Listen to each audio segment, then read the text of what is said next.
से देखिए क्षितिज, दोनों ही गठबंधनों में नाराजगी है, एक दूसरे से नाराज है। अगर थोड़ी नाराजगी की बात करें तो कांग्रेस आरजेडी के बीच भी है, थोड़ी वाम दल की भी नाराजगी है। नाराजगी और भीतरघात दोनों में अंतर होता है।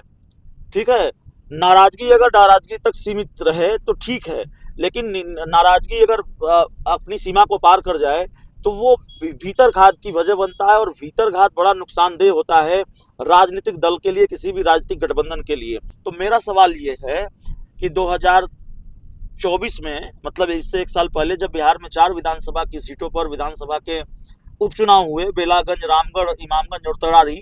इमामगंज की सीट पर चिराग पासवान, माफ कीजिएगा, जीतन राम मांझी की बहू चुनाव लड़ रही थी, दीपा मांझी। चिराग पासवान एनडीए में रहते हुए उनकी बहू के लिए प्रचार करने नहीं गए, मतलब एनडीए उम्मीदवार के प्रचार करने के लिए नहीं गए, और परोक्ष रूप से उन्होंने प्रशांत किशोर का साथ दिया।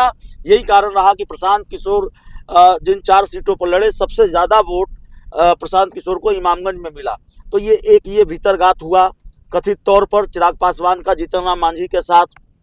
तो सवाल है कि क्या 2025 के विधानसभा चुनाव में चिराग पासवान जीतन राम मांझी के उम्मीदवारों के प्रचार के लिए जाएंगे? क्या नीतीश कुमार आंख मूंद कर चिराग पासवान पर भरोसा कर सकते हैं, भारतीय जनता पार्टी पर भरोसा कर सकते हैं कि जो 2020 में उनके साथ हुआ वो 2025 में उनके साथ नहीं होगा? क्या इस बात की कोई गारंटी है?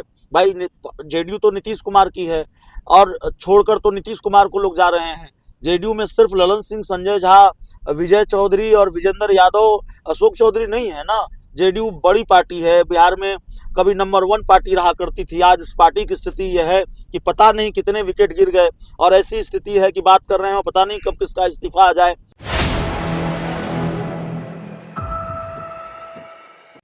4 PM न्यूज नेटवर्क में आप सभी का स्वागत है। मैं हूं क्षितिज कांत। बिहार में आप लगातार देख रहे हैं जो टिकट बंटवारे का जो सीन चल रहा है एनडीए में, वो कहीं ना कहीं अब बड़ा सवाल खड़ा करने लगा है। एनडीए में ही फूट की बात आने लगी है सामने, और आपने देखा कई ऐसी सीटें हैं जिस पर जीतन राम मांझी ने अपने प्रत्याशी उतारने की बात कह दी है। नीतीश कुमार ने भी कहा कि जो सीटें जो बटी हैं वो सही नहीं बटी, और ये जो सीटें जिस पर सवाल खड़े किए जा रहे हैं वो चिराग पासवान में की जो सीटें जो चिराग पासवान को मिली है उसको लेकर है। समर्थकों को भी आपने देखा 4 PM न्यूज नेटवर्क पर नीतीश कुमार के कहते हैं कि चिराग पासवान से गठबंधन तोड़ दे, किसी भी दल से गठबंधन नीतीश कुमार कर ले। तो आप माहौल साफ देख रहे हैं, और इसी बीच राजनीतिक विशेषज्ञ ये कह रहे हैं कि नीतीश कुमार और जीतन राम मांझी मिलकर 2020 का जो चुनाव था जिसमें बड़ा खेला हुआ था उसका बदला ले सकते हैं, और ये खेला किसी और ने नहीं, चिराग पासवान ने किया था। और दूसरी तरफ ये भी बातें चल रही हैं कि चिराग पासवान जो है, जिनके ऊपर बैकिंग देने का भारतीय जनता पार्टी पर आरोप लगता है कि भारतीय जनता पार्टी चिराग पासवान को बैकिंग दे रही है, और कहीं ना कहीं नीतीश कुमार की जनता दल यूनाइटेड को खत्म करने का प्रयास है। यहां पर चिराग पासवान के ऊपर भी तमाम विश्लेषक ये कह रहे हैं कि निर्दलीय प्रत्याशियों को सपोर्ट किया जा सकता है चिराग पासवान द्वारा, जो कि नीतीश कुमार के तमाम जो प्रत्याशी होंगे विधायक के, उनके खिलाफ लड़ेंगे। तो इनडायरेक्टली सपोर्ट करने की बात है। क्या कुछ माहौल है बिहार का, इस सभी पर चर्चा करने के लिए हमारे साथ 4 PM बिहार के रिपोर्टर अभिषेक मिश्रा जी हैं। हम बात करेंगे। अभिषेक जी, तमाम अब सवाल खड़े होने लगे हैं, एकदम माहौल पीक पर है। जनता दल यूनाइटेड और जीतन राम मांझी के साथ नीतीश कुमार मिलकर अब बड़ा खेल कर सकते हैं, इस तरीके की बातें हैं। क्या है सीन, बताइए। देखिए, जीतन राम मांझी नीतीश कुमार के साथ मिलकर या नीतीश कुमार जीतन राम मांझी के सहारे बड़ा खेल कर सकते हैं, इसकी गुंजाइश है। देखिए क्षितिज, दोनों ही गठबंधनों में नाराजगी है, एक दूसरे से नाराज है। अगर थोड़ी नाराजगी की बात करें तो कांग्रेस आरजेडी के बीच भी है, थोड़ी वाम दल की भी नाराजगी है। नाराजगी और भीतरघात दोनों में अंतर होता है। ठीक है, नाराजगी अगर नाराजगी तक सीमित रहे तो ठीक है, लेकिन नाराजगी अगर अपनी सीमा को पार कर जाए तो वो भीतर घात की वजह बनता है, और भीतर घात बड़ा नुकसानदेह होता है राजनीतिक दल के लिए, किसी भी राजनीतिक गठबंधन के लिए। अब सवाल ये है कि हमने कल अपने दर्शकों को बताया कि जीतन राम मांझी मखदूमपुर और बोधगया की सीट पर भी उम्मीदवार उतार सकते हैं। ऐसा ऐलान उन्होंने किया है, ऐसी बात कही है। तो जीतन राम मांझी ने अभी तक मतलब ऐलान नहीं किया है, अभी तक उतारे नहीं, ऐलान तो कर दिया, उतारा नहीं है चिराग पासवान के खिलाफ। तो कहने को ये कहा जा सकता है कि भाई अभी गठबंधन में सब कुछ ठीक है। इस मामले में जो हम कह रहे थे कि गठबंधन टूट गया, अगर जीतन राम मांझी उतारेंगे तो जाहिर है हमने कोई गलत बात नहीं कही, गठबंधन टूट गया है। लेकिन अगर मान लीजिए जीतन राम मांझी को बीजेपी ने मना भी लिया है, भारतीय जनता पार्टी को बहुत मशक्कत करनी पड़ रही है, मान लीजिए जीतन राम मांझी को बीजेपी ने मना लिया है और जीतन राम मांझी चिराग की सीटों पर उम्मीदवार नहीं उतारते हैं, तो मेरा सवाल ये है कि 2024 में, मतलब इससे एक साल पहले जब बिहार में 4 विधानसभा की सीटों पर विधानसभा के उपचुनाव हुए, बेलागंज, रामगढ़, इमामगंज और तरारी, इमामगंज की सीट पर चिराग पासवान, माफ कीजिएगा, जीतन राम मांझी की बहू चुनाव लड़ रही थी, दीपा मांझी। चिराग पासवान एनडीए में रहते हुए उनकी बहू के लिए प्रचार करने नहीं गए, मतलब एनडीए उम्मीदवार के प्रचार करने के लिए नहीं गए, और परोक्ष रूप से उन्होंने प्रशांत किशोर का साथ दिया। यही कारण रहा कि प्रशांत किशोर जिन 4 सीटों पर लड़े, सबसे ज्यादा वोट प्रशांत किशोर को इमामगंज में मिला। तो ये भीतरघात हुआ कथित तौर पर चिराग पासवान का जीतन राम मांझी के साथ। तो सवाल है कि क्या 2025 के विधानसभा चुनाव में चिराग पासवान जीतन राम मांझी के उम्मीदवारों के प्रचार के लिए जाएंगे? चिराग पासवान जीतन राम मांझी के उम्मीदवारों के लिए वोट मांगेंगे?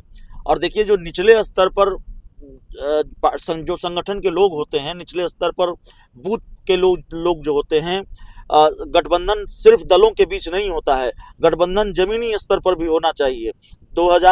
2024 के लोकसभा चुनाव में जमीनी स्तर पर नहीं दिखा है, इसलिए एनडीए को इसका नुकसान भी उठाना पड़ा है, और ये बात हम नहीं, उपेंद्र कुशवाहा कहते रहे हैं। तो सवाल ये है कि ठीक है, जीतन राम मांझी ने नहीं उतारा, लेकिन क्या इसको खेल नहीं कहा जा सकता? क्या भीतरघात कोई फैक्टर नहीं है, भीतरघात कोई खतरा नहीं है? और क्या नीतीश कुमार इस बात पर भरोसा, कि क्या नीतीश कुमार आंख मूंद कर चिराग पासवान पर भरोसा कर सकते हैं, भारतीय जनता पार्टी पर भरोसा कर सकते हैं कि जो 2020 में उनके साथ हुआ वो 2025 में उनके साथ नहीं होगा? क्या इस बात की कोई गारंटी है? भाई जेडीयू तो नीतीश कुमार की है, और छोड़कर तो नीतीश कुमार को लोग जा रहे हैं। जेडीयू में सिर्फ ललन सिंह, संजय झा, विजय चौधरी और विजेंद्र यादव, अशोक चौधरी नहीं है ना। जेडीयू बड़ी पार्टी है, बिहार में कभी नंबर 1 पार्टी रहा करती थी। आज इस पार्टी की स्थिति यह है कि पता नहीं कितने विकेट गिर गए, और ऐसी स्थिति है कि बात कर रहे हैं, पता नहीं कब किसका इस्तीफा आ जाए। तो जाहिर तौर पर नुकसान तो जनता दल यूनाइटेड का हो रहा है। तो क्या ये खतरा जनता दल यूनाइटेड पर नहीं है कि चिराग पासवान फिर वही खेल कर दें, चिराग पासवान फिर भीतरघात करें, या नीतीश को निपटाने के लिए, जो कि राजनीतिक गलियारों में आम चर्चा है कि बीजेपी चिराग पासवान के साथ मिलकर खेल कर सकती है? तो ये संभव है, यही राजनीति में इसकी संभावना है। तो ऐसा लगता है कि नीतीश कुमार ने इस बार तैयारी कर रखी है जीतन राम मांझी के सहारे। जीतन राम मांझी बोधगया और जो दूसरी सीट है वहाँ मखदूमपुर, वहाँ वो चिराग के खिलाफ उम्मीदवार उतारेंगे कि नहीं उतारेंगे, लेकिन एक अलार्म बज गया है चिराग पासवान और भारतीय जनता पार्टी के लिए। खतरे की घंटी जिसको बजना कहते हैं, वो खतरे की घंटी बज गई है चिराग पासवान और जीतन राम मांझी के लिए। भारतीय जनता पार्टी ने, मोदी जी ने अपने हनुमान के लिए, हनुमान को सिर्फ 29 सीट नहीं दी, सबसे ज्यादा भाव नहीं दिया एनडीए में नीतीश के बाद, बल्कि जेडीयू की सिटिंग सीटें भी दिलवा दी, क्योंकि कहा यह जाता है कि कम से कम संजय झा और ललन सिंह बीजेपी के करीबी हैं। आरोप तो उन पर दूसरा लगता है कि वो बीजेपी के हो ही गए हैं, मैं ये नहीं कहूँगा, लेकिन माना जाता है कि वो बीजेपी के करीबी हैं, नरेंद्र मोदी के करीबी हैं, और बीजेपी के प्रति उनकी वफादारी इधर कुछ ज़्यादा ही है। तो चूंकि सीट बंटवारे में ललन सिंह, संजय झा की भूमिका बड़ी है, संजय झा जेडीयू के राष्ट्रीय कार्यकारी अध्यक्ष हैं, ललन सिंह भी बड़े रसूखदार नेता हैं, तो चिराग पासवान के खाते में कई सीटें जेडीयू वाली चली गई। रत्नेश सदा मंत्री थे, उनकी सोनबरसा वाली सीट चली गई, हिलसा राजगीर की सीट चली गई, मोरवा शायद सीट है वो भी चली गई। तो कई ऐसी सीटें हैं चली गई, लेकिन आपने देखा कि कुछ ही घंटों में क्या हुआ, ये फैसला पूरी तरह से पलट गया। नीतीश ने अपनी ही पार्टी के फैसले को पलट दिया, और राजनीति में बिना आग लगे धुआं उठता नहीं। अगर ये खबर आ रही है कि नीतीश ने अपनी पार्टी के बड़े नेताओं को फटकार लगाई, थोड़ी बहुत तो सच्चाई होगी। और आगे का घटनाक्रम तो उस तरफ इशारा करता है। चिराग पासवान को दी हुई सीटें छिन गई, क्या ये छोटा घटनाक्रम है? चिराग पासवान को अगर दे दी गई राजगीर की सीट, हिलसा की सीट, सोनबरसा की सीट, मैरवा की सीट, और वो सीटें चिराग पासवान से छीन ली जाती है, क्या ये छोटा घटनाक्रम है? तो जब इतनी टकराहट है, इतना टकराव है, ठीक है, आप उपेंद्र कुशवाहा को मना लेते हैं या मनाने का दावा करते हैं। उपेंद्र कुशवाहा ने कल क्या कहा? उपेंद्र कुशवाहा ने कल कहा, 2 बजे रात को जब मिलने पहुंचे उपेंद्र कुशवाहा से बीजेपी के बड़े नेता, तो मुलाकात के बाद उपेंद्र कुशवाहा ने कहा, बीजेपी के बड़े नेताओं ने मनाने की कोशिश की, बावजूद इसके उपेंद्र कुशवाहा ने कहा एनडीए में सब कुछ भी ठीक नहीं है। उसके बाद अगले दिन वो आपातकालीन बैठक बुलाते हैं, फिर उस बैठक को कैंसिल करते हैं। लेकिन वहां सीधे अमित शाह के पास पहुंचते दिल्ली दरबार में पूरा हड़कंप जैसी स्थिति बनी हुई है, वहां पहुंचते हैं मैनेज करने के लिए। जी बताएं। तो मैं ये कह रहा हूं कि तो उपेंद्र कुशवाहा को आपने मना लिया, लेकिन क्या गारंटी है कि ये जो आप कहते हैं कि 5 पांडव है और पूरे 5 पांडव एकजुट होकर चुनाव लड़ेंगे? भाई, इस एकजुटता की, इस एकता की पोल खुल चुकी है। ये कितना, अरे उपेंद्र कुशवाहा आपके एनडीए के सहयोगी दल हैं, उपेंद्र कुशवाहा बहुत गंभीर नेता माने जाते हैं, वो इस तरह के बयान नहीं देते। उन्होंने कहा एनडीए में कुछ भी ठीक नहीं है, तो अचानक क्या गारंटी है कि आगे सब कुछ ठीक हो जाएगा? आज उपेंद्र कुशवाहा कह रहे हैं कि ऑल इज वेल है, कल ऑल इज नॉट वेल हो जाएगा। लेकिन एक बड़ी बात ये भी चल रही है, पब्लिक डोमेन में भी है, राजनीतिक विशेषज्ञ भी कह रहे हैं कि इधर से चिराग पासवान नीतीश के जहां पर प्रत्याशी उतारे जाएंगे, कुछ इंपॉर्टेंट सीट्स पर जहां पर निर्दलीय चुनाव लड़ेंगे, उनको इनडायरेक्टली सपोर्ट कर सकते हैं, जिससे नीतीश कुमार का काफी नुकसान होने जा रहा है। ये बड़ा अच्छा सवाल पूछा आपने। देखिए, 2 उदाहरण मेरे पास हैं, कोई और उदाहरण हो या ना हो, लेकिन 2 उदाहरण मेरे पास है। 2020 की बात छोड़ दीजिए, 2020 की बात तो सब जानते हैं कि 2020 के विधानसभा चुनाव में बीजेपी के साथ मिलकर चिराग पासवान ने खेल किया था, या चिराग पासवान के साथ मिलकर बीजेपी ने खेल किया था नीतीश कुमार को निपटाने के लिए, नीतीश कुमार को नुकसान पहुंचाने के लिए। मैं जो सबसे ताज़ा उदाहरण है वो मैं देता हूं। 2024 के लोकसभा चुनाव में सीतामढ़ी से विधान परिषद के सदस्य थे देवेश चंद्र ठाकुर, मतलब वो तिरहुत स्नातक क्षेत्र से विधान परिषद के सदस्य थे, और वो सीतामढ़ी से सांसद बन जाते हैं। जाहिर है, जब वो सांसद बन गए तो उनकी सीट खाली हुई, विधान परिषद का उस सीट पर उपचुनाव हुआ। जेडीयू ने अभिषेक झा को वहां से उम्मीदवार उतारा। जेडीयू का उम्मीदवार, जो जेडीयू की सिटिंग सीट थी, जेडीयू का उम्मीदवार वहां 4थे नंबर पर रहा अपनी सिटिंग सीट पर। और ये खबरें लगातार आती रही उस दौरान कि चिराग पासवान की पार्टी के एक नेता थे, पार्टी के प्रदेश उपाध्यक्ष थे राकेश रोशन ने चिराग की पार्टी से इस्तीफा दिया, और इस्तीफा देकर वो निर्दलीय चुनाव लड़ रहे थे। उन्होंने भी काफ़ी नुकसान किया, और खबर यह भी रही कि कथित तौर पर चिराग पासवान की पार्टी के कुछ लोग भी उनका साथ दे रहे थे। तो ये खेल नीतीश कुमार के साथ हुआ या नहीं हुआ, अगर इन खबरों में दम है। दूसरा उदाहरण, जब लोकसभा के चुनाव समाप्त हुए तो वहाँ की जो विधायक थी, रुपौली की विधायक थी, जेडीयू की विधायक थी बीमा भारती, उन्होंने अपनी सदस्यता, विधानसभा की सदस्यता से इस्तीफा देकर आरजेडी ज्वाइन कर ली थी। लोकसभा का चुनाव लड़ा, हार गई, तो जाहिर है रुपौली में विधानसभा का उपचुनाव हुआ। शंकर सिंह एक नेता थे, शंकर सिंह एक नेता हैं, मतलब वो मौजूदा वक्त में विधायक हैं। तो शंकर सिंह लोक जनशक्ति पार्टी यानी चिराग पासवान की पार्टी के नेता थे। अब उन्होंने चिराग पासवान की पार्टी से इस्तीफा दिया, वो चुनाव लड़ने चले गए, निर्दलीय चुनाव लड़ा उन्होंने, और निर्दलीय चुनाव लड़ा और जेडीयू के उम्मीदवार कलाधर मंडल को हरा दिया। तो क्या कारण है कि भाई निर्दलीय उम्मीदवार मैदान में उतरता है और एक जगह आप 4थे नंबर पर आ जाते हैं, उसकी वजह से वो नुकसान पहुंचाता है विधान परिषद के उपचुनाव में। और एक बार ये होता है कि भाई रुपौली में कोई विधानसभा उपचुनाव होता है, आपकी मंत्री उस इलाके से आती हैं, लेसी सिंह, बहुत प्रभाव है उनका, और वाकई बहुत प्रभाव है। नीतीश कुमार, एनडीए के बड़े बड़े नेता पूरी ताकत लगा देते हैं, और लोक जनशक्ति पार्टी से इस्तीफा दिया हुआ एक नेता, ठीक है, उनका अपना एक प्रभाव रहा होगा शंकर सिंह का, लेकिन वो निर्दलीय चुनाव जीत जाते हैं। तो जाहिर तौर पर वहाँ भी कुछ खेल हुआ होगा, वहाँ भी शायद चिराग पासवान ने मदद की होगी कि नहीं की होगी, लेकिन ये चर्चा तो होती है। तो ये 2 खेल कथित तौर पर हुए नीतीश कुमार के साथ। मतलब यह है कि 2020 के बाद भी नीतीश कुमार के साथ खेल रुका नहीं है। देखिए, चिराग पासवान की एंट्री एनडीए में नहीं होती या फिर चिराग पासवान का एनडीए में रहना मुश्किल हो जाता। जिस तरह से चिराग पासवान ने ये कई बयान दिए, उनकी पार्टी के लोगों ने कई बयान दिए। चिराग पासवान नीतीश कुमार जिस बिहार में हुई जाति गणना को अपनी उपलब्धि मानते हैं कि भाई हमारी वजह से हुआ, चिराग पासवान की पार्टी के सांसद अरुण भारती कहते हैं कि ये बहुजनों के साथ धोखा है। नीतीश कुमार की उपलब्धि को बहुजनों के साथ धोखा बताते हैं। चिराग पासवान ने कहा, मुझे अफसोस होता है ऐसी सरकार का समर्थन करना पड़ रहा है जो बिहार में कानून व्यवस्था बहाल करने में मतलब असफल साबित हो रही हो। तो इतना बड़ा बयान एनडीए में रहकर नीतीश कुमार के खिलाफ कोई नहीं दे सकता। अभिषेक जी एक चीज ये बताइए, तो ये सब जो समीकरण जो लगातार 2020 के बाद जो 2024 में हुए हैं और अभी जो पब्लिक डोमेन में जो राजनीतिक विशेषज्ञ जो बात कर रहे हैं, इससे क्या माना जा सकता है कि एक बहुत बड़े खेले की तरफ एनडीए बढ़ रहा है और साथ ही साथ जो रिजल्ट आने वाला है वो पहले से आउट हो चुका है? आप कह सकते हैं, जाहिर है एनडीए में अगर इस तरह की स्थिति है और इसका डैमेज कंट्रोल नहीं किया गया। देखिए, पहले से मामला चुनौतीपूर्ण है। 2020 के विधानसभा चुनाव को अगर आप देखेंगे तो 2020 के विधानसभा चुनाव में तेजस्वी यादव की सरकार बनते बनते रह गई थी, कुछ वोटों के अंतर से बनते बनते रह गई थी।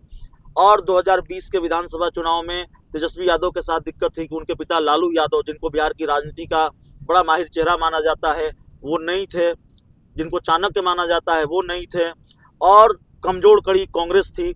आज स्थिति बदली हुई है। कांग्रेस ने भी अपनी ताकत को बढ़ाया है, न सिर्फ गठबंधन में बढ़ाया है बल्कि लोगों के बीच, वोटरों के बीच भी उसकी स्वीकार्यता बढ़ी है। संगठन को भी थोड़ा सुदृढ़ किया है। इतने कम वक्त में राहुल गांधी ने खुद को झोंक दिया। आपने देखा है बिहार में कितनी बार वो उन्होंने दौरे किए, एसआईआर को लेकर 16 दिनों तक उन्होंने बिहार में यात्राएं की। तो जाहिर है कांग्रेस भी 2020 के मुकाबले उतनी कमजोर नहीं है, कांग्रेस भी थोड़ी मजबूत स्थिति में है। हो सकता है लोगों को लगे कि बहुत मजबूत स्थिति में नहीं है, लेकिन इंडिया गठबंधन के साथ तो ये जो पॉजिटिव फैक्टर है वो ये है कि कांग्रेस मजबूत स्थिति में है, जिसको कमजोर कड़ी माना जाता था।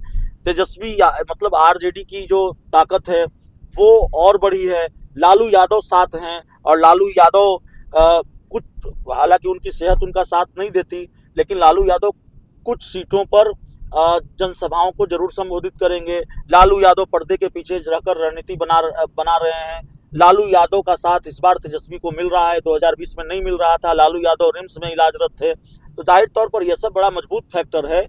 और ऊपर से एनडीए के अंदर का घमासान, तो ये तो सोने पे सुहागा जैसा है। तो देखिए क्या होगा बिहार चुनाव में, इसको अभी कह देना कि एनडीए जीतेगा या इंडिया जीतेगा, लेकिन हम जो गुना गणित करते हैं, गुना भाग करते हैं, तो हमारा जो गुना भाग है वो तो यही है कि मामला तो ज़्यादा चुनौतीपूर्ण ये है। और दूसरी तरफ एक तीसरा नाम है प्रशांत किशोर, जनसुराज। प्रशांत किशोर जब शुरू में आए तो आरजेडी को भी लगा कि प्रशांत किशोर से खतरा है, और हम लोगों को भी लगा कि प्रशांत किशोर आरजेडी को ज़्यादा नुकसान पहुंचाएंगे, इंडिया गठबंधन को ज़्यादा नुकसान पहुंचाएंगे और खासकर आरजेडी को ज़्यादा नुकसान पहुंचाएंगे।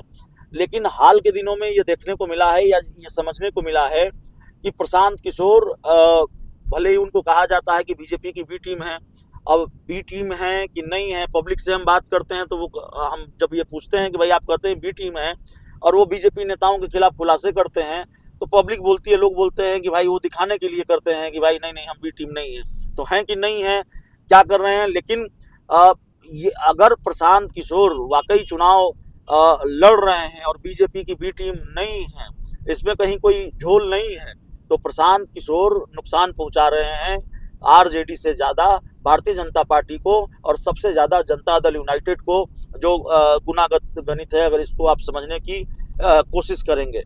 तो जाहिर तौर पर अगर कोई तीसरा फैक्टर है, कोई तीसरी शक्ति है, कम है या ज़्यादा है, और वो अगर एनडीए को नुकसान पहुंचा रही है, तो जाहिर तौर पर इसका फ़ायदा तेजस्वी यादव को मिलेगा।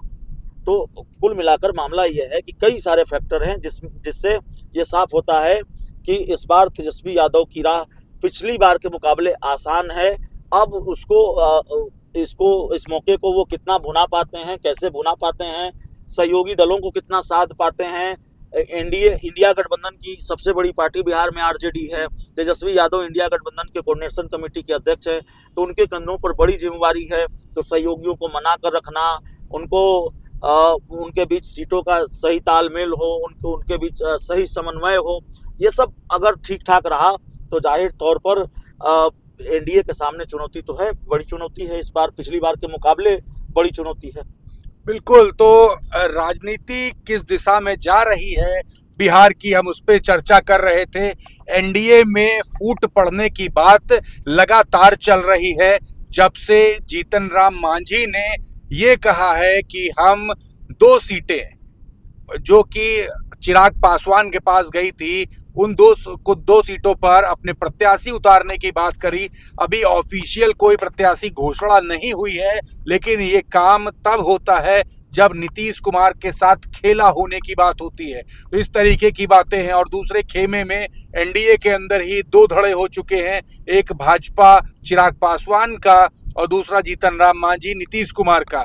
और इसमें ये भी बातें चल रही हैं कि नीतीश कुमार के कुछ महत्वपूर्ण प्रत्याशियों की सीटों पर निर्दलीय प्रत्याशियों को चिराग पासवान इनडायरेक्टली सपोर्ट कर सकते हैं, जिसके कारण बड़ा नुकसान जनता दल यूनाइटेड को होगा और कहीं ना कहीं इनडायरेक्टली अप्रत्याशित तौर पर फायदा आरजेडी को होने की बात हो रही है। क्या कुछ है, हम लोग लगातार इस पर चर्चा कर रहे हैं। आप लोग 4PM न्यूज नेटवर्क के साथ जुड़े रहिए और आपके दिमाग में क्या कुछ चल रहा है वो भी लिखिए। कोई सवाल है कमेंट बॉक्स में लिखते रहिए और जुड़े रहिए 4PM न्यूज नेटवर्क के साथ। मैं हूं क्षितिज कांत, कैमरा पर्सन शुभम के साथ 4PM न्यूज नेटवर्क के लिए। धन्यवाद।